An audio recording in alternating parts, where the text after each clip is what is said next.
அஸ்ஸலாமு அலைக்கும் வரஹ்மத்துல்லாஹி வபரகாத்துஹு. அல்ஹம்துலில்லாஹி ரப்பில் ஆலமீன் வஸ்ஸலாத்து வஸ்ஸலாமு அலா சய்யிதினா முஹம்மதின் வ அலா ஆலிஹி வ ஸஹ்பிஹி அஜ்மாஈன். அம்மா பஅத். கண்ணியத்துக்குரிய உலமாக்களே மற்றும் பெரியவர்களே, தாய்மார்களே, சகோதர சகோதரிகளே, நண்பர்களே, சங்கையான ரமலானுடைய மாதத்தில் இறுதி பத்திலே நாம் அனைவரும் இருக்கின்றோம். ரமலானை விட்டு பிரிகின்ற ஒரு நெருக்கமான கட்டத்தில் நாம் இருக்கிறோம். வளமையாக தொடர் பயானை நாம் கேட்டு வருகிறோம். ஜக்காத்துல் ஃபித்ர், ஃபித்ரா என்று சொல்லக்கூடிய அந்த பெருநாள் தர்மம், சதகத்துல் ஃபித்ர் அல்லது ஜக்காத்துல் ஃபித்ர், பெருநாள் தர்மம் என்கின்ற இந்த கடமை, இந்த கடமை நாம் எல்லோர் மீதும் ஸல்லல்லாஹு அலைஹி வஸல்லம் அன்னவர்கள் எங்களுக்கு ஃபர்லாக்கி இருக்கிறார்கள். முதலாவதாக இந்த ஜக்காத்துல் ஃபித்ர் என்பதை ஸல்லல்லாஹு அலைஹி வஸல்லம் ஏன் நமக்கு கடமையாக்கினார்கள் என்பதை நாங்கள் பார்க்க வேண்டும். ஸல்லல்லாஹு அலைஹி வஸல்லம் அன்னவர்கள் சொல்கிறார்கள், நோன்பு நோற்ற காலப்பகுதியில் நாம் விட்டிருக்கின்ற தவறுகளிலிருந்து எங்களை சுத்தப்படுத்துவதற்காக இந்த ஜக்காத்துல் ஃபித்ரை வசதியற்றவர்களை இனம் கண்டு நாங்கள் அவர்களுக்கு ஒரு அன்பளிப்பாக கொடுக்க வேண்டும் என்று ஸல்லல்லாஹு அலைஹி வஸல்லம் சொல்கிறார்கள். நோன்பு நோற்றோம் அல்லவா, இந்த நோன்பு நோற்ற நேரத்தில் நம்மை அறியாமல் சில தவறுகள் அல்லது பிழைகள் இடம்பெற்றிருக்கும். நோன்போடு இருக்கும் பொழுது அறியாமல் இன்னொருவரை பற்றி பேசியிருப்போம், அல்லது ஏதாவது ஒரு தவறு நடந்திருக்கும், அல்லது உது செய்கின்ற பொழுது தண்ணீர் சில வேளை நம்முடைய நாவை கடந்து ஒரு துளியாவது சென்றிருக்கும். இப்படியான நம்மை அறியாமல் இடம்பெறுகின்ற அந்த தவறுகளுக்காக ஒரு பிராயச்சித்தமாக இந்த ஜக்காத்துல் ஃபித்ரை நீங்கள் கொடுங்கள் என்று நாயகம் ஸல்லல்லாஹு அலைஹி வஸல்லம் அன்னவர்கள் எங்களுக்கு சொல்லி இருக்கின்றார்கள். இதை கடமையாக்கி இருக்கின்றார்கள். சாதாரணமாக ஒரு சுன்னத்தான காரியமாக எங்களுக்கு என்ன செய்யவில்லை, இதை அவர்கள் தரவில்லை. எந்த அளவுக்கு என்றால், சஹாபாக்கள் சொல்கிறார்கள், ஸல்லல்லாஹு அலைஹி வஸல்லம் அன்னவர்கள் இந்த ஜக்காத்துல் ஃபித்ரை நீங்கள் கொடுங்கள் என்று அறிவிக்கின்ற அறிவிப்பாளர்களை தெருக்களில் ஸல்லல்லாஹு அலைஹி வஸல்லம் அனுப்புவார்கள். நம்ம ஒரு அனௌன்ஸ் பண்ணோம் இல்லையா, ஒரு ஆள் அனுப்பி அந்த கடமையை செய்யுங்க, கட்டாயம் செய்யுங்க, அப்படி ஊக்கப்படுத்துகின்ற செயலை கூட ஸல்லல்லாஹு அலைஹி வஸல்லம் அன்னவர்கள் செய்திருக்கின்றார்கள். அந்த அளவு மிக முக்கியமான ஒரு கடமை இந்த ஜக்காத்துல் ஃபித்ர், ஃபித்ரா என்று சொல்லக்கூடிய கடமை. அடுத்ததாக இந்த ஜக்காத்துல் ஃபித்ர் யார் யாருக்காக கொடுக்க வேண்டும்? பெருநாள் தொழுகைக்கு முன்னதாக ஒரு குழந்தை பிறந்திருந்தாலும் கூட அந்த குழந்தைக்காகவும் ஜக்காத்துல் ஃபித்ர் கொடுப்பது அந்த தாய் தகப்பனுடைய அல்லது அந்த பொறுப்பில் வழி நடத்துகின்றவர்களுடைய கடமையாக இருக்கிறது. நம்ம கட்டாயம் என்ன செய்ய வேண்டும், கொடுக்க வேண்டும். எந்த அளவுக்கு என்றால், ஸல்லல்லாஹு அலைஹி வஸல்லம் அவர்கள் சொன்னார்கள், ஒவ்வொரு ஆணுக்காகவும் பெண்ணுக்காகவும், பெரியவர்களுக்காகவும் சிறியவர்களுக்காகவும், அடிமைகளாக இருந்தாலும், இன்னொரு எஜமானுக்கு கீழே அடிமையா இருக்கிறாங்க என்றிருந்தாலும் அவர்களுக்காகவும் ஜக்காத் கொடுப்பது கடமை என்று சொன்னார்கள் ஸல்லல்லாஹு அலைஹி வஸல்லம். அப்ப யாரும் என்ன செய்ய முடியாது, இந்த ஜக்காத்தை கொடுக்காமல் விட முடியாது. யாருக்கு கொடுக்க வேண்டும்? அந்த 8 கூட்டத்தார்கள் ஜக்காத்தை பெறுவதற்கு தகுதியானவர்களை இஸ்லாம் எங்களுக்கு தந்திருக்கிறது. அப்படியான அந்த ஆட்களை தெரிவு செய்து அந்த ஜக்காத்துல் ஃபித்ரை நாங்கள் கொடுக்க வேண்டும். ஜக்காத்துல் ஃபித்ரை அந்த 8 கூட்டத்தார்கள், நல்ல ஏழைகள், மிஸ்கீன்கள், ஃபகீர்கள், மிஸ்கீன்கள், இப்படியானவர்களை தேடி, அடுத்ததாக இஸ்லாம் சொல்லக்கூடிய கடன் சுமையில் இருக்கின்றவர், இஸ்லாத்தை புதிதாக ஏற்றுக்கொண்டவர்கள், இறை பாதையிலே தன்னை அர்ப்பணித்திருக்கக்கூடியவர்கள், அப்படியான மக்களுக்கு நாங்கள் என்ன செய்ய வேண்டும் என்று கேட்டால், இந்த ஜக்காத்துல் ஃபித்ரை நாங்கள் கட்டாயம் கொடுக்க வேண்டும். இது நாம் யாருக்கு கொடுக்க வேண்டும் என்கின்ற விஷயம். ஜக்காத்துல் ஃபித்ரை எப்பொழுது கொடுக்க வேண்டும் என்கின்ற அடுத்த கேள்வி இருக்கிறது. இந்த ஜக்காத்துல் ஃபித்ரை எப்பொழுது கொடுக்க வேண்டும்? பெருநாள் தொழுகை தொழுவதற்கு முன்னர் கட்டாயம் கொடுக்க வேண்டும். அதற்கு பிறகு நீங்கள் கொடுத்தால் ஸல்லல்லாஹு அலைஹி வஸல்லம் சொன்னார்கள், தொழுகைக்கு முன்னர் நீங்கள் அந்த ஜகாத்துல் ஃபித்ரை கொடுத்தால் அது அல்லாஹ் வலியுறுத்திய ஸல்லல்லாஹு அலைஹி வஸல்லம் வலியுறுத்திய ஜகாத்துல் ஃபித்ர் என்கிற பட்டியலில் வரும். தொழுகைக்கு பிறகு யாராவது நான் மறந்துட்டேன் கொடுக்கல என்று யாராவது தாமதித்து தொழுகைக்கு பிறகு சலாம் கொடுத்த பிறகு யாராவது அந்த ஜகாத்துல் ஃபித்ரை கொடுப்பார்கள் என்றால் அது சதகத்தும் மினஸ் சதகாத், தான தர்மங்களில் ஒரு தர்மமாகவே அது கருதப்படும். மற்றும்படி ஜகாத்துல் ஃபித்ரை நிறைவேற்ற தவறிய குற்றவாளியாக நாங்கள் ஆகிவிடுவோம் என்பதை ஸல்லல்லாஹு அலைஹி வஸல்லம் அன்னவர்கள் எங்களுக்கு சொல்லி காட்டுகிறார்கள். அப்ப எப்ப கொடுக்கணும், காலம் என்ன? ஸல்லல்லாஹு அலைஹி வஸல்லம் அன்னவர்களுடைய நபிமொழி ஹதீதுகளில் இருந்து பெருநாள் தினத்தில் அந்த ஜகாத்துல் ஃபித்ரை கொடுக்க வேண்டும். இதான் சட்டம். பெருநாள் தினத்தில். பெருநாள் தினம்ங்கிறது எப்ப ஆரம்பிக்குது? மக்ரிபுக்கு பிறை தென்பட்டதான தகவல் நமக்கு கிடைத்தால் அந்த நிமிடத்திலிருந்து பெருநாளுக்குரிய நாள் ஆரம்பித்து விடுகிறது. இப்ப நம்ம நாள் ஆரம்பிக்கிறப்ப நள்ளிரவு 12 மணிக்கு பிறகுதான் அடுத்த நாள் ஆரம்பிக்குது. இஸ்லாமிய கணிப்பீட்டுக்கு அப்படி அல்ல, ஒரு நாள் மக்ரிபோடு அந்த நாள் ஆரம்பித்து விடும். இன்றைக்கு நாம உதாரணமாக திங்கட்கிழமையில நம்ம இருக்கிறோம் என்று சொன்னால், திங்கட்கிழமை பகல் மக்ரிபாகிவிட்டால் செவ்வாய் இரவாகிவிடும். செவ்வாய், ஏன்னா இஸ்லாமிய அறிவின்படி, இஸ்லாமிய தெளிவின்படி நாட்களில் முந்தியது இரவுதான், பகல் அல்ல. நாட்களில் முந்தியது இரவு, பகல் அல்ல. வெளிச்சத்தை விட இருள் முந்தியது. அப்ப திங்கள் பகலாக இருந்தால், உதாரணமாக செவ்வாய் அன்று மக்ரிபுக்கு செவ்வாய் என்கின்ற நாள் ஆரம்பித்து விடும். அப்ப பெருநாளுடைய தினம் எப்ப ஆரம்பிக்கிறது கேட்டால் அன்றைய மக்ரிபில் இருந்து ஆரம்பித்து விடும். அன்று மக்ரிபுக்கு பிறகு அடுத்த நாள் காலையில் பெருநாள் தொழுகையை நிறைவேற்றுகிற வரை நாம் அந்த ஜகாத்துல் ஃபித்ரை கொடுக்க முடியும்.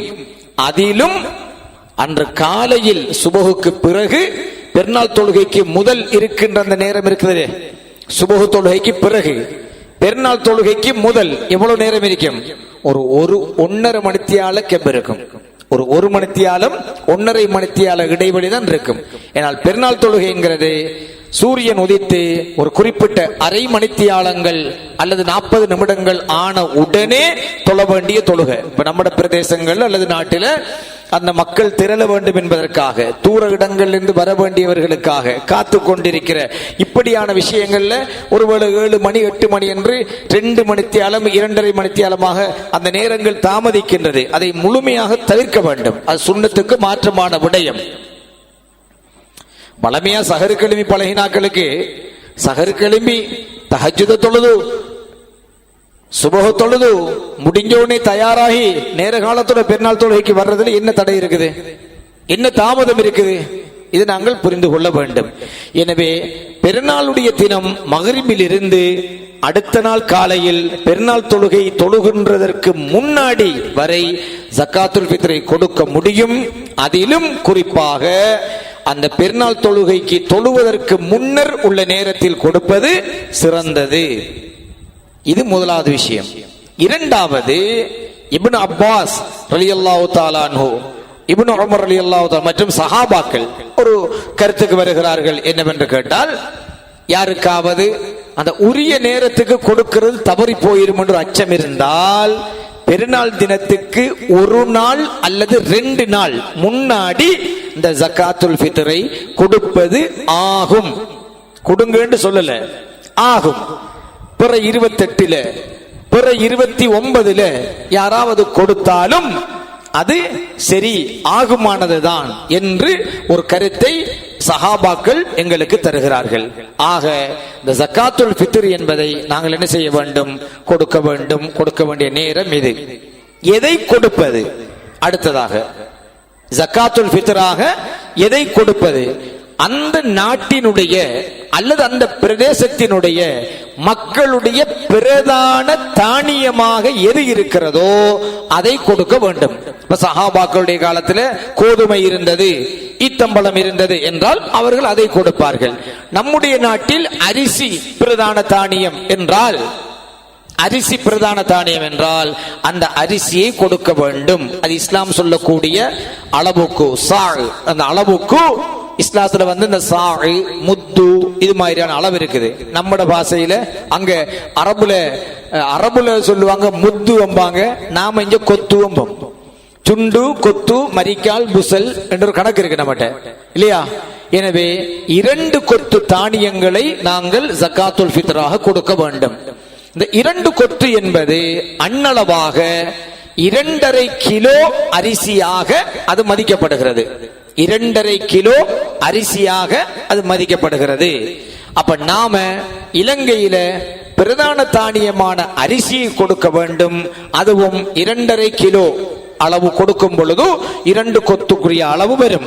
அப்படி இல்லைன்னு சரி சொன்னா நம்மளுக்கு அந்த கிலோ கணக்கில் டவுட் இருக்கும் என்று சொன்னால் கொத்து கணக்கிலேயே அளந்து அதை வாங்கி கொடுத்துறது சிறந்தது. சரி, எப்படியான அரிசி கொடுக்க வேணும்? நிறைய வகையான அரிசி இருக்குது. பாஸ்மதி இருக்குது, கீரி சம்பா இருக்குது, அந்த ஒவ்வொரு வகையான அரிசி இருக்குது. 2 விஷயங்களை நீங்கள் அவதானித்துக் கொள்ள வேண்டும். மக்கள் வளமையாக பிரதானமாக பாவிக்கக்கூடிய அரிசி எது என்பதை நீங்கள் கொடுத்தால் போதும். உதாரணமாக தரமான அரிசி கொடுக்கணும் என்கிறதுக்காக விலை கூடின பாஸ்மதி அப்படி போன்ற அரிசிகளை வாங்கி கொடுக்கணும் அவசியம் இல்லை. அன்றாட வாழ்க்கைக்கு மக்கள் எதை பிரதானமாக விரும்பி பாவிப்பார்களோ அந்த அரிசியை கொடுத்தால் போதுமானது. பித்ரா கொடுக்க தானே அந்த அங்க இருக்கிற கடையில விலை குறைஞ்ச அரிசி விற்காங்களாம் என்று விலை குறைஞ்ச அரிசி தேடி 1 கிலோக்கு 20 ரூபா குறையாம அந்த கடையில் என்று சொல்லி அதை வாங்க 100 ரூபாய்க்கு 3 வீல் பிடிச்சு போற அப்படி வேலை பார்க்கப்படா. சரியா? அப்ப விலை குறைஞ்ச அரிசி தேடி வாங்கப்படா. அப்ப 2 விஷயம் கவனிக்கணும். ஒன்று, சராசரியாக மக்கள் பாவிக்கக்கூடிய அரிசாக இருக்க வேண்டும். 2வது, அந்த அரிசி நல்லதாக இருக்க வேண்டும். தரங்குறைஞ்சத்தை வாங்கி என்ன செய்யக்கூடாது? கொடுக்க கூடாது. அல்லாஹ் தஆலா குர்ஆன்ல தர்மம் கொடுக்கின்ற பொழுது மினத் தய்யிபாத்தி, நல்லது எதிரிக்கென்று பார்த்து நீங்க வாங்கி கொடுங்க என்று அல்லாஹ் தஆலா சொல்லி இருப்பான். நல்லதை கொடுக்கணும், நல்லது கொடுக்கணும். விலை குறைஞ்சதை தேடி நாங்க என்ன செய்யக்கூடாது? கொடுக்க கூடாது. அடுத்ததாக தர்மத்தில் மிக முக்கியமான நிபந்தனை என்ன தெரியுமா? தான் விருப்பப்படுகின்ற நல்லதை தன் சகோதரனுக்கு விரும்புவதுதான் சிறந்த தர்மம். இப்ப நீங்க சாதாரணமா கிலோ 500 ரூபாய் அரிசி விரும்புறீங்க, ஜக்காத்துல் ஃபித்ர் கொடுக்குற அன்றைக்கு மட்டும் கிலோ 100 ரூபாய் அரிசி 4 கிலோமீட்டருக்கு அங்கால இருந்தாலும் தேடி போய் வாங்கி வந்து கொடுக்குறீங்கன்னு சொன்னால் அது அல்லாஹ்வுக்கு செய்யற துரோகம். அதை நாங்க என்ன செஞ்சு கொள்ளணும்? கட்டாயமாக தவித்துக் கொள்ள வேண்டும். நல்லது என்று நம்ம அதுக்காக வேண்டி ஒருத்தர் ஹஜ்ரத் சொல்லிட்டார், தான் விரும்புவதை தன் சகோதரனுக்கு கொடுக்கணும் என்று சொல்லிட்டார். இது ஒரு சுகர் சீனி வர்த்தகாரால் இந்த ஹதீதை விளங்கினா எப்படி விளங்குவாரு? செவத்தரிசி வாங்கி கொடுத்துட்டோம். சீனி வர்த்தகாரால் விளங்கினா எப்படி இருப்பாரு? சிவத்தரிசி வாங்கி கொடுத்துவாரு. வருத்தத்துல ஓவர் ஆயினால் இந்தியாவில இருந்து சில அரிசி வரும், ஆள் போட்டு தான் அரிசி புழக்கணும், கொஞ்சம் பெருசா இருக்கும். நான் விரும்பி திங்கிற இதைத்தான், எனவே அதை கொடுக்க போறேன். அதை நீங்க விரும்பி திங்கிறது ஓகே தான், நீங்க வருத்தக்காரால். அதை யாருக்கு நீங்க கொடுக்குறீங்க அவருக்கும் அது ஒத்துக்கணும். எனவே தான் விரும்புறத அடுத்தவருக்கு கொடுக்கணுங்கிற விஷயத்துல அதுக்காக வேண்டி வர்த்தகாராக்கள் சாப்பிடுற அரிசியும் என்ன செஞ்சிட வேணாம், என்ன செஞ்சிட வேணாம், வர்த்தகாராக்கள் சாப்பிடுற அரிசியும் என்ன செஞ்சிடப்படாது, தர்மமாக ஜக்காத்துல் ஃபித்ராக கொடுத்து விடவும் கூடாது. எனவே இதுல எல்லா பக்கத்தையும் கவனிச்சு ஒரு ஊர்ல நடுத்தரமான எல்லா வர்க்க எல்லோரும் சாப்பிடக்கூடிய அளவு இஸ்லாத்துல தீர்மானம் எடுக்க கிட்ட இந்த வர்த்தக்காரர் இந்த ஆக்களை வச்சு என்ன செய்யக்கூடாது? தீர்மானம் எடுக்க கூடாது. ஸல்லல்லாஹு அலைஹி வஸல்லம் அவங்களோட முத்து என்கிற அளவு என்ன தெரியுமா? இந்த கையால 2 கையையும் சேர்த்து குத்தி அள்ளி நிறைய விட்டு அள்ளினால் என்ன வருதோ அதான் முத்து இல்லையா? சரி, உம்பிட்டு போல கைகாரான என்ன செய்யும்? ஒரு கோழி குஞ்சுக்கு போற அரிசி வரும், அவன் எந்த கையால இதான் முத்தம்பான். தம்பி, உண்ட கை தேவையில்லை. சராசரியான ஒரு கையாரிக்கணும். அதே மாதிரி சில நெடுத்த கையக்காரன் இருப்பான். அவளினால ஒரு அள்ளுல ஒரு 2 கொத்து வந்துடும் இல்லையா? ஒரு அள்ளுல 2 கொத்து வந்துடும். சிலவன் சாப்பிட கிட்ட பிடிப்பான், நாம 7-8 பிரிச்சு பிடிச்சாதான் அது ஒரு பிடி வரும். உருட்டி போட்டு தூக்கி போட்டு தண்ணியை குடிச்சிட்டு போயிடுவான். பிடி பெரிய பிடியா இருக்கும். அப்படியே நாக்கலியா. எனவே பெருத்த கையன் சின்ன கையனை எல்லாம் வச்சு தீர்மானம் எடுக்கிறல்ல. நடுத்தரமான கையுடைய ஒரு ஆளோட அளவு தான் அளவு. அது போலதான் நடுத்தரமான வர்க்கம் எந்த அரிசியை விரும்பி சாப்பிடுறாங்களோ அதை என்ன செய்யணும்? சதகா ஜகாத்துல் ஃபித்ராக கொடுக்க வேண்டும். நான் பார்த்து அனுபவிச்சதுல சொல்றேன். இந்த ஜகாத்துல் ஃபித்ர் வார அரிசிகள்ல அரைக்கரைவாசி அந்த மில் அல்லது அந்த அரிசியினுடைய தரம் சாதாரண தரமா இருக்கக்கூடிய அரிசி அல்லது விலை குறைந்த அரிசியாக பார்த்து பெறப்பட்டு வழங்கப்படுவது அவதானிக்கப்பட்ட பின்னர் தான் அந்த செய்தி நான் உங்களுக்கு சொல்றேன். இது இட்டு கட்டியோ அவதூறாகவோ சொல்ல வேண்டிய அவசியம் இல்லை. அது எப்ப தெரியுமா தெரியும்? இந்த அரிசி நம்மளுக்கு கூடுதல் அரிக்கி, இந்த அரிசி 4 பேர் கொடுத்து காசாக்கி நம்மளுக்கு பிரயோஜனமா இருக்கும் என்று வாங்கினவன் முடிவெடுப்பானே, அந்த நேரம் வாங்குறாங்களே என்ன சொல்லுவாங்க? இந்த அரிசா இதண்டா எங்களுக்கு தேவையில்லை, இதண்டா எங்களுக்கு இந்த அரிசி தேவையில்லை வாங்குறார்கள். இப்ப ஒரு 7 வீட்டுக்கு 10 வீட்டால 2 கொத்து அரிசி போயிட்டா 20 கொத்து அரிசி. அவங்களுக்கு அன்றைக்கு ஒரு பெருநாளைக்கு கறி வாங்க காசு இல்லாம இருக்கும். 20 கொத்து அரிசிக்கு கறி இல்ல. அவங்க தனக்கு கிடைச்ச அரிசி அவங்களுக்கு கொடுத்த பங்கு அவங்க விற்கலாம், ஆக்கலாம், ரெண்டும் செய்யலாம். சரி, 4 கொத்து அரிசி கொடுத்து போட்டு காசாக்கி அதை கறி வாங்குவோம் அவங்க முடிவுக்கு வந்தா, அங்க இது அரிசியை கூட கொண்டு போனா இந்த அரிசி நாங்க சாப்பிடல, எங்களுக்கு வேணாம், இது நோமல், இது லோக்கல், இது நல்ல மில்ல, இது கல்லு. அன்னரம் தான் வாங்கி கொடுத்தவன் ஆறான்னு தேடணும். இந்த ஜகாத்துல் ஃபித்ர கொண்டு கொடுத்து தப்பினவனாரு. இது என்ன ஏமாத்து? இது ஹரபா போன ஜகாத். இது ஜகாத்தா? இது ஊட்டாக்குறேன்னு சொன்னா கல் இல்லாத அரிசி தேடி வாங்குற, ஃபித்ரா கொடுக்குறேன்னு சொன்னா லோக்கல் அரிசி, கல்லு கலந்த அரிசி, ஒரு கொஞ்சம் நல்லது இல்லாம நாக்குக்கு இது இல்லாத அரிசி வாங்கி கொடுக்குற. இப்படியான அடார் வெச்சா பிடிச்ச நோம்பும் ஹரபாயி, தொழுகையும் ஹரபாயி, கூடுத ஜக்காத் ஹரபாயி. அல்லாஹ்க்கு தெரியும், அல்லாஹ்க்கு தெரியும். எனவே நாங்க இந்த தர்ம விஷயத்துல ஒரு மீடியமான, நம்ம டாப் லெவலுக்கு போகுது, நம்ம விரும்பின ஒரு ஆளுக்கு நல்ல விலை கூடின அரிசி நம்ம விரும்பி வாங்கி கொடுக்கறதுல தப்பு இல்லை. கொடுக்கணும் என்ற கடமை இல்லை. என்ன கடமை? மீடியம், நடுத்தரமாக அந்த சமூக மக்கள் விரும்பி சாப்பிடக்கூடிய அரிசியை நாம் என்ன செய்யணும்? தர்மமாக கொடுக்க வேண்டும். நம்மளுக்கும் பிடிச்சிருக்கணும், எல்லோருக்கும் பிடிக்கக்கூடிய மாதிரியான ஒரு 50 ரூபாய் கூட வந்தா, ஒரு 100 ரூபாய் கூட வந்தா என்ன ஆக போற? ஒன்றும் இல்லை. கொடுக்கிறது நல்லதை கொடுக்கணும். இது நீங்க ஒன்றுமில்லை, மனச்சாட்சி படி பார்த்தா சரி, வீட்டாண்டைக்கு சமைக்கிறதுக்கு வேற அரிசி வாங்கியிருப்பாங்க, அல்ல வளமையா வீட்டுல நல்ல இடிஞ்ச நல்ல அரிசி வாங்கியிருப்பாங்க, நாட்டு அரிசி வாங்கியிருப்பாங்க. அந்த ஊர் அரிசி என்ன ஒரு அரிசி சொல்லுவாங்க, அந்த சமையலுக்கு ஒரு நல்லதென்று கருதப்படுற அரிசி இருக்குமே. ஆனா 50-100 ரூபாய் குறைஞ்ச விலையில் உள்ள பேக்கரிசை டக்குன்னு வாங்கி தட்டி விடுற இந்த வேலை செய்யப்படாது. இது ஜக்காத்துல் ஃபித்ருக்கு நல்ல இல்லை. இப்ப நம்ம குர்ஆன் ஹதீஸ் எல்லாம் வருஷ கணக்கில் உங்களுக்கு பேசியாச்சு.